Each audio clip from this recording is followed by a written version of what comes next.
नमस्कार मंडळी. महालक्ष्म्यांचा दुसरा दिवस कसा साजरा केला ते सांगते.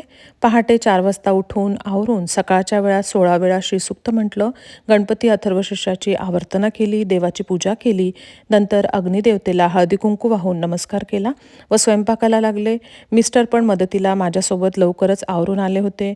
भारतातील सगळ्या माणसांनी आमच्या घराण्याच्या महालक्ष्म्या आमच्यासोबत अमेरिकेत दिल्या आहेत, तेव्हा जबाबदारीने महालक्ष्म्यांचं सगळं त्यांनी शिकवलं आहे तसं आपल्याकडनं व्यवस्थित झालं पाहिजे, हा भाव आमच्या दोघांच्याही मनात असतो. त्यांची आपल्याकडून सेवा घडते. आई व राधिकासुद्धा लवकरच मदतीला आल्या होत्या. आईने बसल्या बसल्या फुलांचे हार, दुर्वाच्या जुड्या तयार करून दिल्या.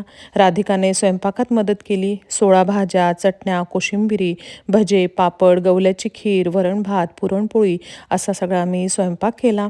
त्यानंतर मी आणि मिस्टरांनी मिळून महालक्ष्म्यांची साग्रसंगीत पूजा केली. राधिकाने देवीची खणा नारळाने ओटी भरली आणि आमच्यावर अशीच तुझी कृपा राहू दे, सदैव तुझी सेवा आमच्या हातून घडू दे म्हणून प्रार्थना केली. तिने तांबूल, विड्याची पानं करून ठेवली होती. मिस्टरांनी गणपती, महालक्ष्म्या, कुलदेवता या सगळ्यांना नैवेद्य दाखवला. पुरणाचे दिवे करून सगळ्यांची आम्ही आरती केली.